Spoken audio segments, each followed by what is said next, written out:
It's somewhat difficult to speak about Red Dwarf in 2024.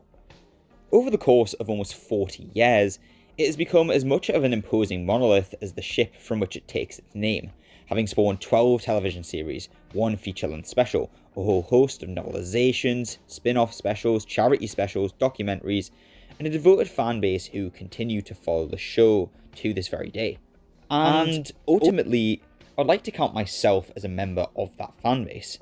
I've always adored Red Dwarf, it being one of the first adult sitcoms I watched when I was young, and one that I continually revisited as I became an adult. And as such, I wanted to spend a little bit of time talking about it. And with so much ground to cover, so much to explore and dissect, I figured it would be best to start at the beginning of the end. So, settle in and take a voyage with me 3 million years into the future to explore the enduring legacy of Red Dwarf 1 in each of 6 episodes.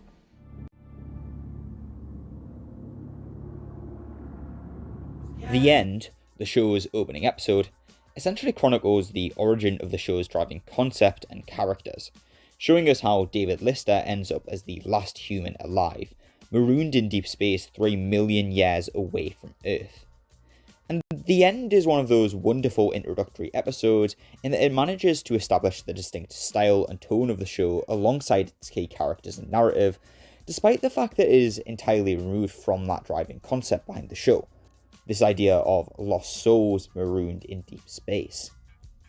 Other than the brief scenes in the Season 1 episode Balance of Power, it wasn't until the, shall we say, polarizing Season 8 that we saw an episode that featured Red Dwarf as a fully staffed commercial mining ship, with David Lister and Arnold Rimmer positioned as cogs in a giant machine, two individuals amidst a sea of other technicians, scientists, labourers and officers. Admittedly, we do get more of a sense of what it is like to live and work on Red Dwarf in the first novel that both serves as a companion piece and a remix of the series, entitled Infinity Welcomes Careful Drivers. Here, we follow Lister as he enlists on Red Dwarf, makes close friends, begins work, and spends his spare time drinking, partying, and ultimately dreaming of a more fulfilling life on Fiji. I don't want to spend too much time lingering on the show's accompanying novelizations, partially because they do deserve their own video in the future, but also because they are substantially different from the direction that the show would ultimately take, not being limited by the restrictions of time, budget, and the show's half-an-hour sitcom format. However, I would still argue that the show's budgetary and time restraints impose on its ability to really flesh out this aspect of the narrative. But the time that we do spend on a fully functioning Red Dwarf in the not-too-distant future remains engaging, effective, and very consistently hilarious. Red Dwarf, after all, is a show that is ultimately about its characters, and the opening scenes do a fantastic job of establishing the disparate personalities of Lister and Rimmer, as well as the relationship that they share with one another. I think now would probably be a good time to speak about our two main characters, the backbone on which this first season is built. David Lister is, for all intents and purposes, a slob, without ambition, largely indifferent to the world and people around him, driven only by the vague and rather foolish idea of retiring to this sparsely populated Fiji in order to start a farm there. But he is, arguably, the show's protagonist, the emotional centre of the series, the one character we can always inevitably root for. But it doesn't make his faults any less apparent. I think that the real strength of the character writing on Red Dwarf is that the show crafts characters that are engaging and sympathetic without idealising them in any way. Lister is, after all, each of the things that I've just highlighted, but he's also personable, friendly, deeply attached to and protective of the people he cares about, and entirely and sometimes blindly optimistic. Perhaps some of these qualities work to contradict his faults, which may be true, but after all, people are often contradictory, and David Lister feels like a real person, an individual you could actually meet if you were to visit a bar in Liverpool. And The End works well in that it gives us a clear and strong sense of who David Lister is without filling in all the details right away. I would argue that Lister's character doesn't develop in Season 1, but that instead his personality and identity simply begins to reveal itself to us over time. And rewatching this early episode, especially with a greater understanding of who Lister is fascinating. Arnold Rimmer follows the same fundamental ideology that has gone into the creation of Lister, but pushes that idea further. I think that Lister, by design, is a character that the audience can very easily root for and relate to. By contrast, Rimmer, at least initially, is harder to connect with. Arrogance, egotism, pompousness, these are all defining traits of Rimmer, and he is so fundamentally different from the laid-back Lister that the pair's verbal fencing is key in what makes a great deal of the comedy in this series work. But, and over the course of the first 2 seasons especially, we begin to get a sense of the individual behind Rimmer's conceited nature, and discover that he harbours very deep and very real insecurities. And ultimately, I think that a lesser show would take every opportunity to turn an audience against a character like Rimmer. But as insufferable and as pompous and as arrogant as he may sometimes be, we are occasionally reminded that he does indeed have a heart. These quirks, insecurities, hopes, dreams. Again, it is often easy to side with the empathetic, laid-back, personable Lister. It is not so easy to do so with Rimmer the majority of the time. And yet we end up doing so all the same. Admittedly, this first episode does not clearly define Rimmer's multifaceted nature as well as it does Lister's. There are certainly signs that can be spotted in retrospect, but it is more difficult to notice on a first viewing. Don't take this as a criticism of this episode by any means. For a half-an-hour show, this episode is doing a lot of very heavy lifting in a variety of different areas. But the end merely works to set the stage for more in-depth explorations of Rimmer's character later down the line. This episode also very briefly introduces our 2 key supporting characters, the Cat and Holly. Anyone familiar with seasons 3 through 6 may object slightly to me referring to the Cat as simply being a supporting character, but at this stage in the series run, that is essentially his function. Of course, he joins the crew alongside Crichton at the beginning of season 3, but here he plays a comparatively stripped down role. The Rimmer and Lister dynamic is the pivotal focus in these early episodes, and the majority of season 1's episodes are focused on one or both. This isn't to dismiss them either. I'd argue that both Holly and the Cat are essential to this show's identity at this stage, but there's certainly less of a focal point in this early season, and in the end especially. With that being said, however, these characters wouldn't be nearly as memorable or as effective as they are without the committed, hilarious performances of Danny John Jules as the Cat and Norman Lovett as Holly. John Jules' hyperactive, egocentric portrayal of the Cat, and Lovett's direct, deadpan delivery as Holly ensures that the majority of their jokes land far harder than they may have done with other actors at the helm.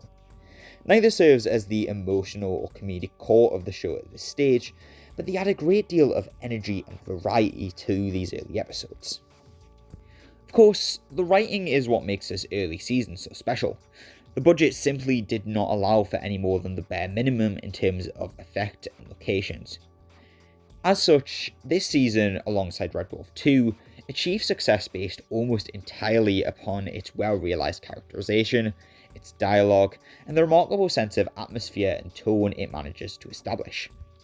The End, alongside the rest of Season 1, is perpetually engaged in this incredibly delicate balancing act between abject horror and comedy, and it's a creative marvel that it never completely abandons one in favour of the other.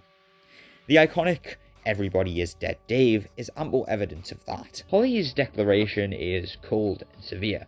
The music and tone play the scenario entirely straight, and Lister is, for all intents and purposes, a man grappling with the annihilation of not only his species, but his co-workers, his friends, and, in the case of Kristen Kachansky, his brief infatuation. This is not a scenario that the majority of television shows would view as appropriate ground for comedic potential, but Lister's inability to grasp the very simple thing he is being told, and Holly's increasing exasperation at Lister's ignorance, brings the whole thing back around to the realm of comedy. The tension is diffused, we are able to laugh. But the important thing to note is that the show hasn't sacrificed any of the gravitas or severity of the situation. Even the laugh track, which has been liberally utilised up until this point, really only emerges again toward the end of the scene. Any semblance of relief is only found through the comedy, and not at the expense of the moment's graveness. I believe that the music also plays a pivotal role in establishing that strong sense of atmosphere and helps the show walk that thin tightrope between comedy and despair. The contrast between the show's ponderous, grand, melancholic opening theme and the joyous optimism of its closing theme is something that I have highlighted before on this channel. But even many of the incidental pieces that carry us between and through scenes manage to complement the themes and tone of the show. A great example of this is the piece played in the background of the aforementioned Everybody is Dead Dave sequence.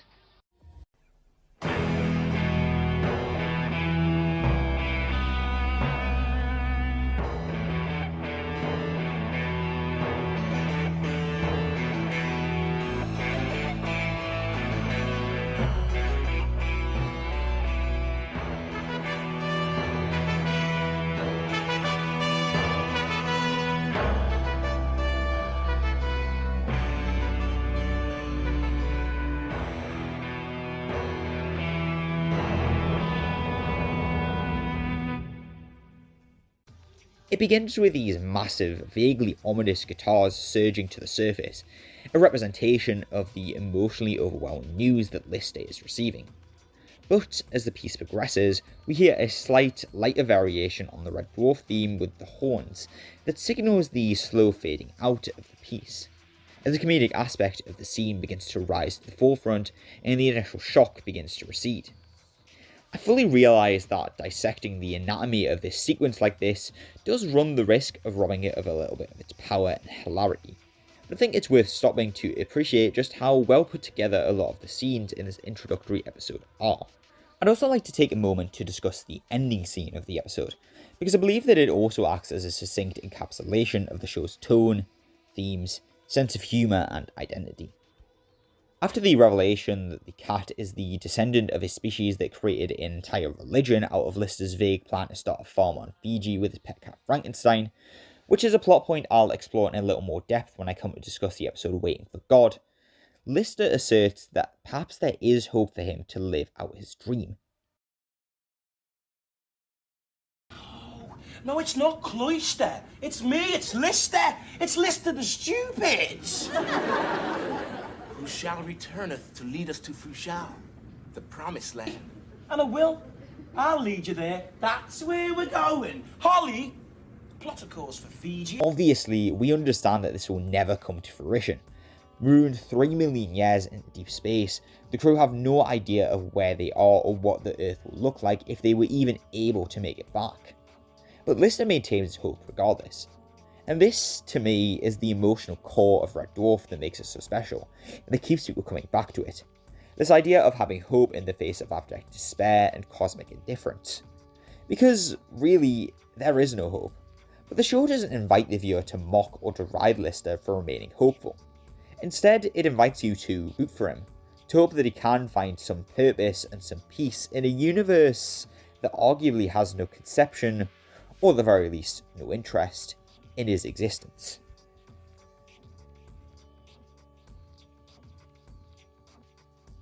Hello, you may well be wondering why this is not the full Season 1 retrospective like I previously planned to release. And that unfortunately is due to me encountering a lot of copyright issues with YouTube. The automated system essentially insisted that I cut about 20-30 minutes from the video. What you're seeing here in these individual episodes is still not the full product like I intended to release, but at the very least, splitting them up like this has allowed me to release them onto YouTube. So the other episodes, if they're not already up, they will be up soon. So yeah, stay tuned and hope you enjoy.